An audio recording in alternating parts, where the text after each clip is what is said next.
Welcome to the Versions of Healing, the interview segment of the Healing Version podcast, a space created to uplift real stories from real people on their unique paths to healing. In each episode, we sit down with individuals from all walks of life, from survivors, overcomers, healers, and seekers, to talk about the experiences that shaped them and the steps they've taken towards wholeness. There's no single way to heal, and no story is too small. Whether the wounds come from trauma, grief, addiction, broken relationships, or self-doubt, this segment is here to hold space for every voice and every version of healing. These conversations are raw, powerful, and rooted in truth, because healing doesn't just happen in silence. It happens when we share, listen, and grow together. So come as you are, and let's explore the many versions of healing.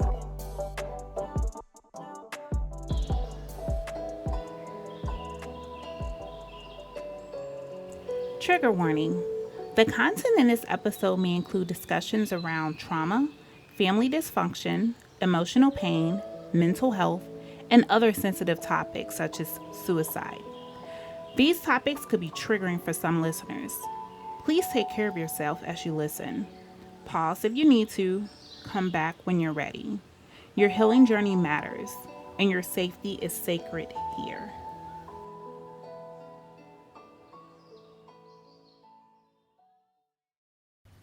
Hello, everyone, and welcome back to another episode of the Healing Version podcast. I am your host, Dee-bo-rah, and on this episode of the Healing Version, we're holding space for a powerful voice in the mental health and suicide loss community, Lisa Sugarman. Lisa is a Boston-based author, columnist, and the founder of the Help Hub. She's a 3-time survivor of suicide loss, a crisis counselor with the Trevor Project, a mental health advocate, and a safe place grief group facilitator at Samaritans. She also shares her lived experiences as a storyteller with the National Alliance in Mental Illness, also known as NAMI. This episode is for anyone who has experienced loss, carried silent grief, or felt alone in their mental health journey.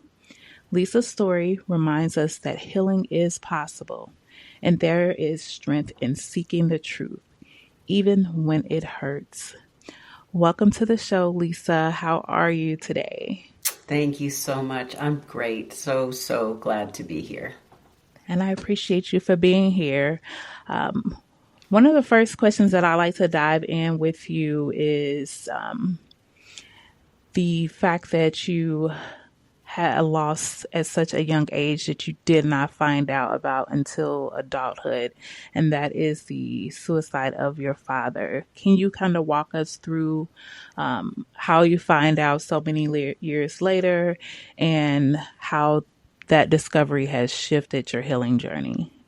Yeah, absolutely. I appreciate the question. It's kind of the root of everything that I do now in the world. So it was a powerful revelation that changed a lot of my life and continues to change it. So my story is a little bit unusual. First of all, I've lost 3 people in my life to suicide, 3 close people. My father being one of them. I've lost a cousin, and I've lost a very, very close childhood friend only a few years ago. But the loss of my dad was a little bit unique because I've actually lost my dad twice. And the way that that's possible is because when I was 10, my father passed away very suddenly of what I was told was a heart attack. I had absolutely no reason to question that story because my father was an active man, very, very physically active man, athletic, healthy, but he also smoked. He smoked, 2 or 3 packs of cigarettes a day, and I know that heart disease ran on his side of the family, so it wasn't anything that a 10-year-old child would question when you were told that your dad had a heart attack. So that was the narrative that I lived with for 35 years of my life. And then when I was 45 years old, which is now about 11 years ago, I found out very much by accident that my dad had actually died by suicide. So that put me in a position of grieving his loss all over again. But now all of a sudden I had a completely different identity. Now all of a sudden I was a suicide loss survivor. I didn't know what the hell to do with that, because even though I had lost someone else, a couple of other people in my life to suicide, it hits different when it's your father. You know, when I'm 9 years old and I lose a cousin who's 18 to suicide at a time in the world when nobody's really talking about it, it doesn't hit in the same way as it hits when you're all of a sudden married with 2 children and you're 45 and you find out your own father took his life. So that really is the backstory. And because of that discovery, it really shut me down for a long time. I mean, I've been a content creator forever. And, you know, working as a newspaper writer, magazine writer, I write a lot of books. I create a lot of content out in the world, but a lot of it was focused on parenting. And then when this discovery came to light, I just stopped. It was a hard stop for me for everything, and really just grieving that loss all over again in a different way, through a different lens. And then it really took me to a point of making a choice. I had to make a choice. Like, what do I do with this now? And it felt authentic to me, necessary for me to put it out in the world, to share my story and to start talking about it openly. And talking about it led to writing about it, and then writing about it led to getting trained to be a crisis counselor and facilitator, and it led to creating the Help Hub and the podcast that I have now out in the world. So that's kind of the short version, medium to short version of how it transformed everything for me. Wow.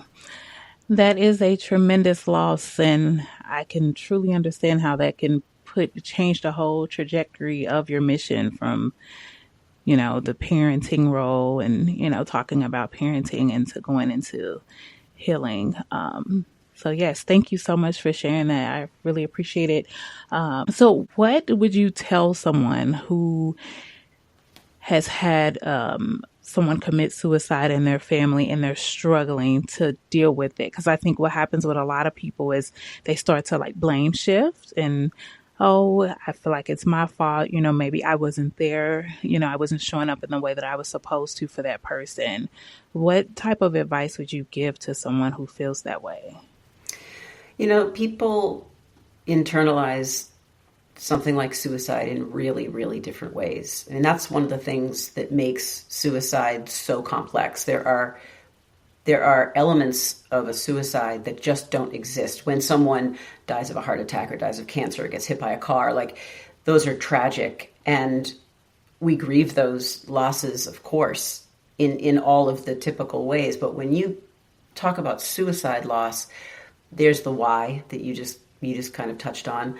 And there's the guilt, and there's the shame, and there's the stigma, and there's the what could I have done, and how could I have seen this and helped avoid this. And, you know, I mean, it's so different for everybody. What I would say is talk about it. Just talk about it. Like, there's no quick fix. There's no easy button. There's no solution that I can offer that's just going to be kind of a, you know, one action leads to that not being a part of your, you know, your headspace anymore. There's no way around it. You have to go through it. So I would say talking about it to maybe family or friends, or if you have a therapist, talk to them. If you don't have a therapist, maybe consider going to a therapist, because you'll get perspectives and you'll get suggestions and you'll get input that you wouldn't normally get when you're just kind of trapped in those thought loops by yourself in your own head. Mm-hmm. That was the thing that helped for me. I mean, I gave myself a lot of grace because I was 10 years old and I really had no idea. My mother had no idea. No one in my father's life had any idea that he was struggling. So it was a complete and total shock. Like, you really have two different sets of people in the world. The people who you know they're struggling. You see it, you hear it, you're aware of it.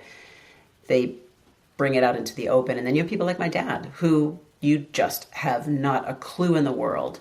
And that makes it tough because you can't fix something that you don't know is broken. And I think a lot of people end up feeling incredibly guilty, even though maybe they never saw a single sign. I think people need to give themselves a lot of grace. So after you start talking about it, I would say, try and just cut yourself a little bit of slack. That it's only so much a person can do. And the unfortunate thing is when someone is in that headspace and they don't want to be here anymore, nothing that anybody can say or do can really stop that if they really are committed to doing that. And that's the unfortunate thing. So as your role as you're a grief counselor, correct? That's one of the things I do. Yep. Okay. So as in your role as a grief counselor, what type of things do you do to help someone who is suffering a loss? There are lots of different things. Again, it's super specific to who the person is, who the person is grieving. It could be a friend that's different from a family member or a spouse or a child or a parent.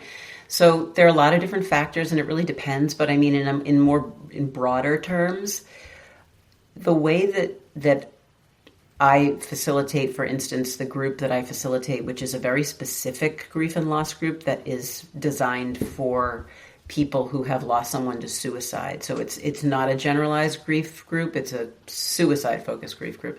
And a lot of what we do is just encourage people to, kind of the same thing. It's really just talk about what you've been through. Talk about the way you're feeling. If you're feeling guilty, share it. Let somebody understand where you're at in your head. And I mean, there's so many different things. Again, it's, offering therapy, it's suggesting community, it's encouraging support groups. It's really encouraging people to do things like journaling, for instance, just as another way of processing what you're going through, or potentially suggesting reading books or listening to podcasts that are relevant, that help you see that you're not alone in that kind of grief. Because grief itself is so isolating, but suicide grief is a whole different animal. Like that's a different kind of isolation. So a lot of what I suggest is really just connecting with people who are in that community so that you can find those deeper points of connection with people who understand. Thank you for that. And part of the reason I asked that is because February of this year, one of my cousins took her life. She left behind 5 young children, and I tell everybody that had to be that was the saddest funeral I've ever been to in my life. Because those children, each one of them got up there, all but the youngest, which I think is like 2 or 3 years old. But all the rest of the kids got up and they said something. And I could just remember one of the little girls, she just kept saying, I want my mommy. I want my mommy. I just want my mommy. And I go back to that and I think about it, and it breaks my heart every time. And I think for my family, a lot of people just don't talk about those things. Like everybody pretty much after the funeral was like, oh, we're just going to sweep it under the rug and we're just going to go, and I know that people were bothered, people are hurt, but they are burying their feelings in other things, substances. And, do you feel that suicide is it a generational thing? Like, can it be something that is seen in a family, like a spiritual type thing? Like it could be like a curse. That's interesting. Nobody's ever asked me that question before. And first of all, I'm so sorry about your loss. I'm so sorry. And thank you. Layering on top of that she left 5 children like that, like it breaks my heart. Just hearing that breaks it for them, breaks it for you and for your family. Mental illness, like let's take a step back for a second as I answer your question, just like for context. You talk about, inherited trauma. That's a thing. You talk about inherited, like we all have DNA from the people who came before us, from our parents and our grandparents and our families. And so in the same way that we can inherit things like trauma, we can also inherit, of course, mental illness. Take someone who was born to alcoholic parents or drug addicted parents. Like they have the predisposition to inherit that addiction.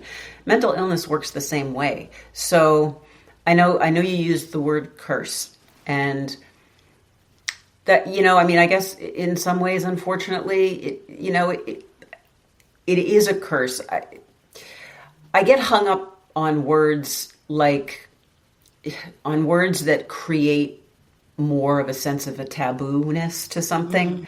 Like, for instance, when we say committed suicide, if I had my way personally, between you and me, I would strike that from our language forever because of how difficult it is to move beyond the stigma of suicide or mental illness when we still use words like that, because it has a negative connotation. You know what I mean? So, I guess maybe kind of a curse, saying it like that is all. I feel like it's the same kind of a thing.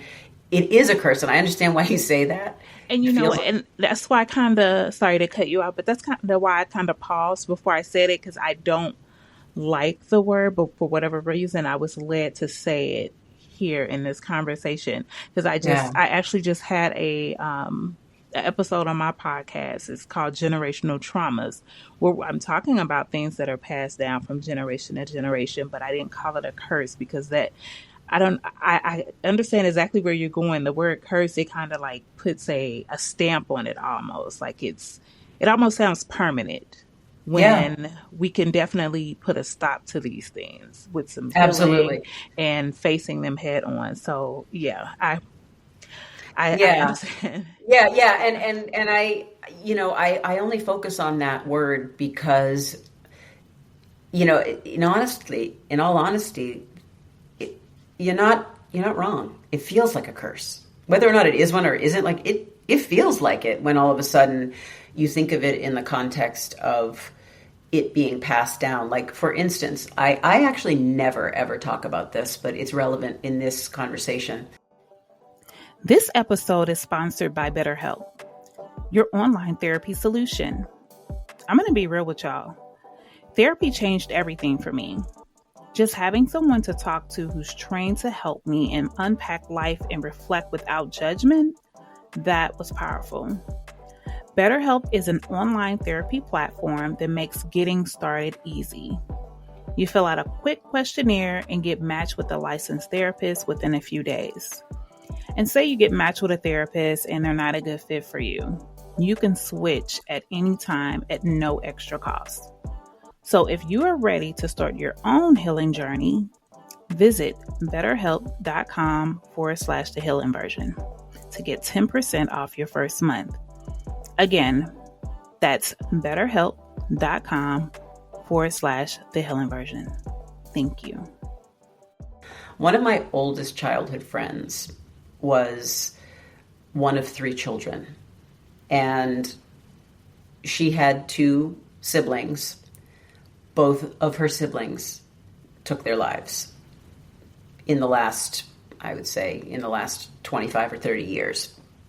It started when we were kids, and then another sibling took his life when he was older.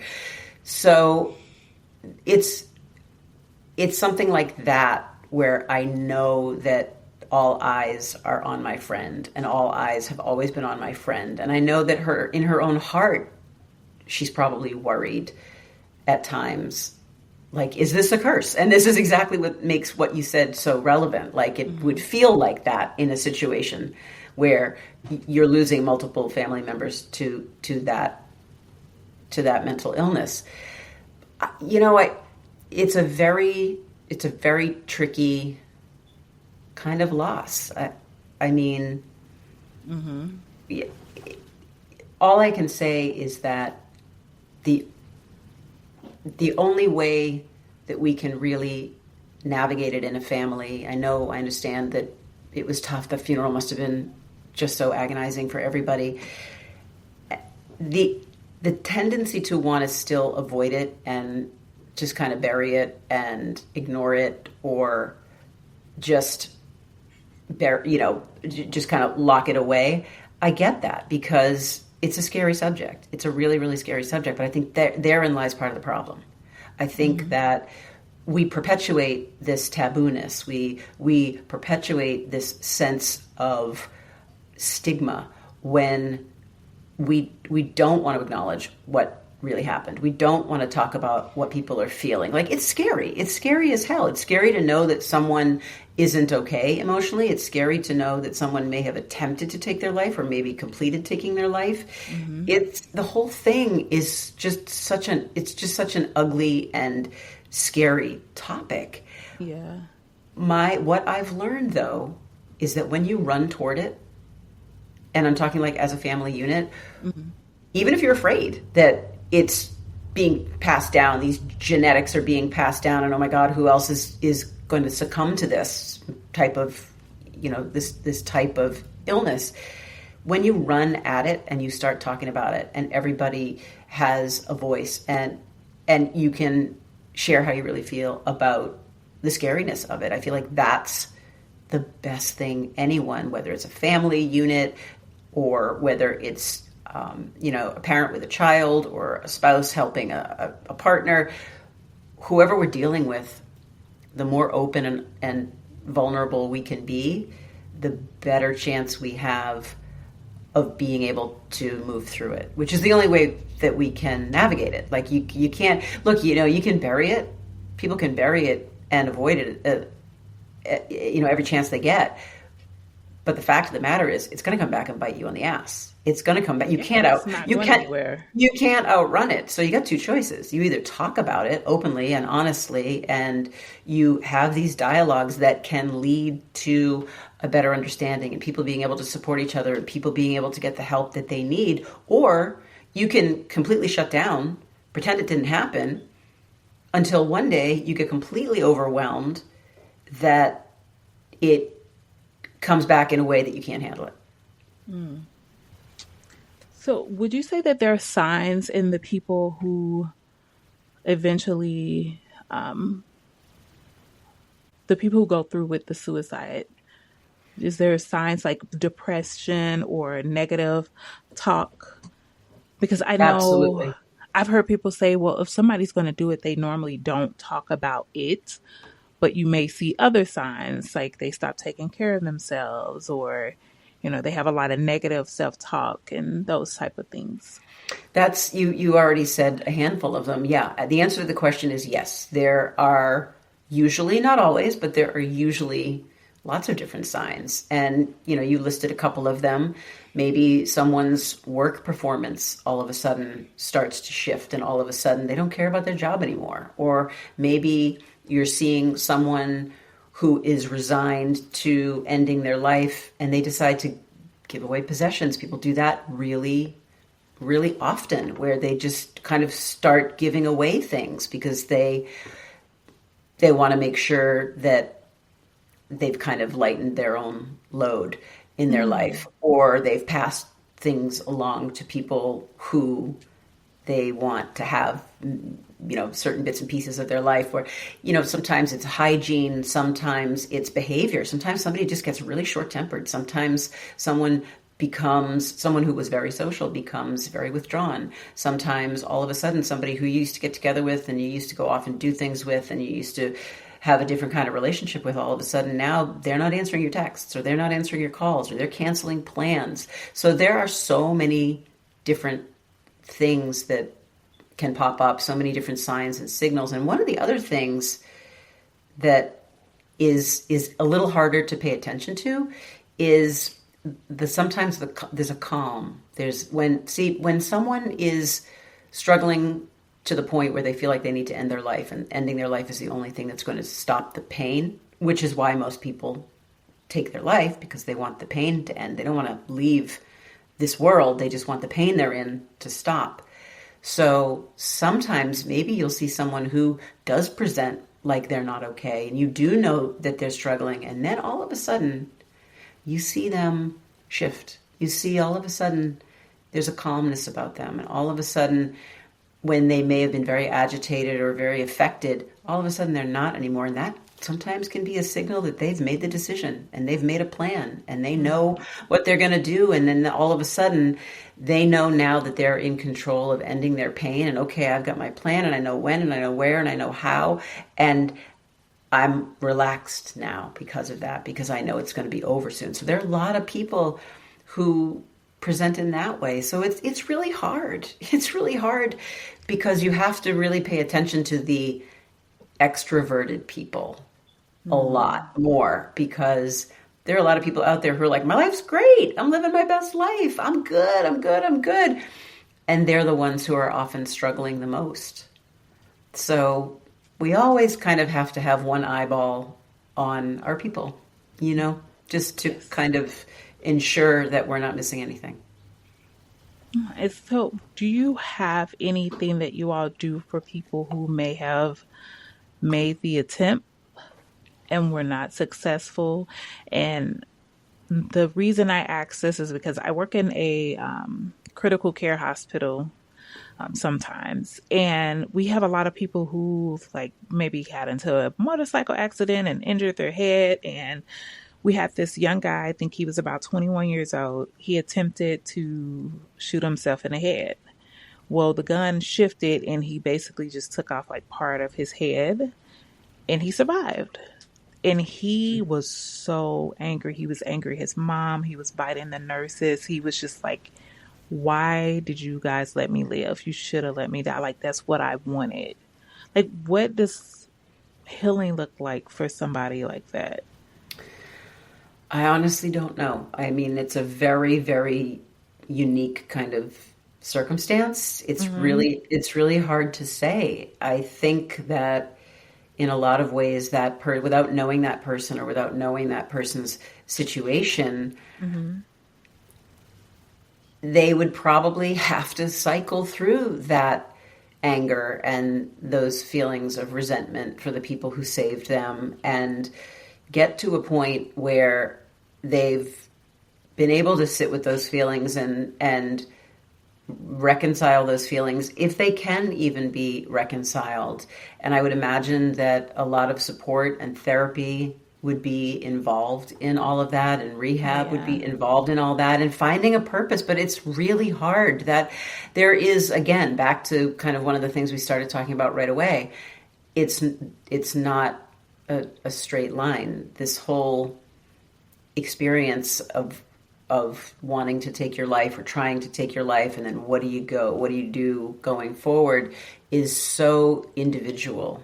And it's very hard to map out what one person can do because everybody's situation is so different.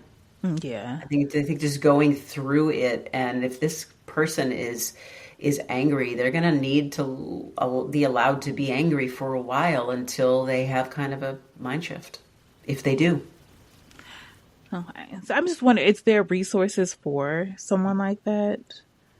Like specific to, or is it just the therapy type things? Or I think in the case of who you're talking about, I think therapy would be key in their recovery. I mean, I don't know specifically if there's a resource that's designed for a situation like this. That one's a little bit unique. I mean, I'm sure it certainly has happened before. I'm sure there are a lot of people out there who have, tried to take their life, and for whatever reason, something didn't go as planned. Yeah, I just wonder for that group of people specifically, I just gave his example because it was very heartbreaking, and I was there to witness like how angry he was, and I just wanted to hug him and love on him and just say, it's a reason that you're still here. Like, we can figure out why. I just want to help the world. I know I can't, but I'm just, it just broke my heart. I'm like, he's 21.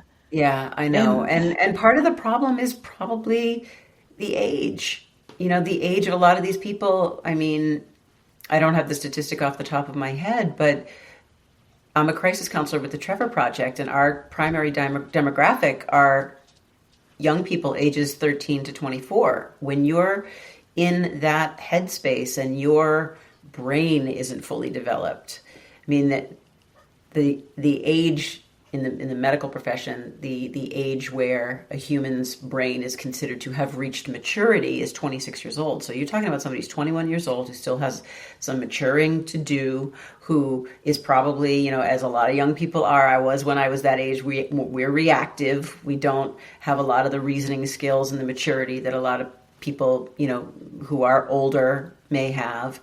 And so it becomes really, really challenging because there's not a lot of reasoning that you can do with someone who hasn't had that kind of lived experience to know that how they feel right now will not always be the way that they feel. Like there is another side to it. It's more like they get so overwhelmed by the pain that they're in the moment and they just can't see beyond it, which is the case for a lot of people. It's not just young people, but it's more often seen where young people are concerned because they just don't have the capacity to see beyond where they are in the moment. That makes a lot of sense. That makes a lot of sense. Yeah. So the Help Hub, which is such a powerful initiative, can you tell us what inspired you and how it is creating a space for healing?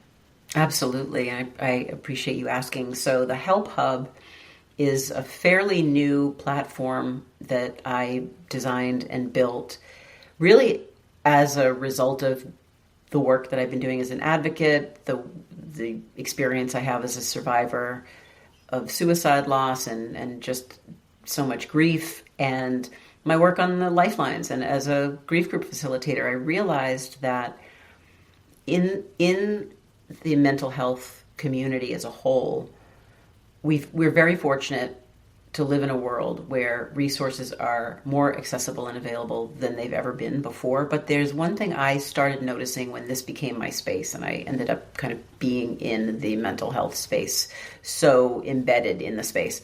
I realized that a lot of, or most of, the resources that people tend to circulate, people tend to be aware of, are the bigger, more general organizations or support systems or platforms that offer kind of a generalized help. And while it's wonderful that these exist and they are absolutely helpful and beneficial, not everybody needs the same thing. We all go through and experience things like grief and loss and depression and anxiety and mental illness or homelessness or abuse or like any of the things that we would consider a crisis. We all experience those things, but the way that we experience those things is very different depending on who we are, what community we're in, and not all resources can transfer as they should. You know what I mean? Not all resources are appropriate. Like if you're someone who's in the Latinx community, you might need something different than someone who's a veteran or someone in the elderly community or a teenager or in the BIPOC community or the queer community. What we all need is slightly different because of who we are and where we come from. And there wasn't a place, one central place that I could ever find where anyone in any community could go to get the resources that they need that suits their specific unique needs. And so I just really ended up very unexpectedly building the place. And it started, I had no intention of creating the Help Hub. It was not something that I had planned. It just happened very organically. I was creating a list kind of on my own, just a list of organizations that I would find as a result of being a crisis counselor. And as a result of being in this space, I would find a lot of resources and kind of keep track of them and keep them on my website, on the resources page of my website. And then I finally realized that the list was just too long and it needed some structure. And I decided to break it apart by categories. And that was kind of the impetus for the whole design of the Help Hub, which if you go there, if you go to thehelphub.co, the very first thing that you see when you land on the platform is this. It's a bit very visually oriented. You see a grid of 16 different thumbnail photos, and each one has a name. One might say Latinx, one might say BIPOC, one might say grief and loss, one might say mindfulness. And there are all of these categories. You click on any one of those categories based on what you need to find, and you're going to find it's taking you directly to a list that's curated and vetted of resources within that community, designed for that community. And that is the essence of the Help Hub. Along with it, we have a YouTube channel. I've spent a ton of time. I have a lot of tools that I've created, interactive tools, printable, shareable tools that can help people navigate different situations. The Help Hub has a very large toolkit. And it also has my podcast called The Survivors, where myself and my co-host talk about all aspects of suicide survival as an attempt survivor and as a lost survivor. So there's a lot on there, but it's really designed to help people find the resources they need when they need them most. Awesome. So are there any other resources or any other information that you'd like to share with the audience today? I think in the spirit of Mental Health Awareness Month, we're in the middle of May right now, and there's such a big push this month to really put a spotlight on all of the amazing resources and platforms out there that are designed to help people who are struggling. I think the most important thing would be to remind anybody who's listening that they can call the 988 Crisis and Suicide Hotline 24 hours a day, 365 days a year, and a trained counselor will be there to listen, to help you de-escalate if you're in a heightened sense of crisis, help you come up with a safety plan, help you find resources or support or have an intervention if it's necessary. That lifeline is available to everybody, no matter what community you're in, no matter what time of day or night it is, or no matter what your issue is. You do not have to be suicidal to call 988. You can call if you had a bad breakup, or if you're suffering from abuse, or of course if you're feeling suicidal. Anything that's stressing you out is a reason to call to get support. So that's what I would share with the listening audience, that put it in your phone, put it on your brain, share it with the people you care about. That's really good. Thank you so much for sharing that. I didn't realize you could call for anything. I thought it was specific to suicide. So that's really good information. Thank you for that. Well, Lisa, I thank you so much for being here with me today on the Healing Version podcast. Can you please share with the audience how they can contact you if they want to reach out and listen to your podcast or any of those things, please? Yeah, absolutely. So the best place in the world to reach me, to see any of the work that I've done, to navigate through the Help Hub, is to just go to the Help Hub itself at thehelphub.co. And you can find my podcast, The Survivors. You can find our YouTube channel. You can find our resources and our mental health directory. You can find any of the work I've ever created and put out into the world, and you can contact me through it as well. So go to thehelphub.co and bookmark it, share it, let people know it's out there. Everything is always free. Nothing will ever be fee-based. I want people to make sure they can always get what they need when they need it. That's awesome. Thank you so much for being an advocate and being a resource and being a survivor and creating a space for people to have those resources. I thank you so much for joining me today on the Healing Version podcast, and I hope that you have a wonderful day and the audience have a wonderful day, and you all be well. Thank you so much for having me.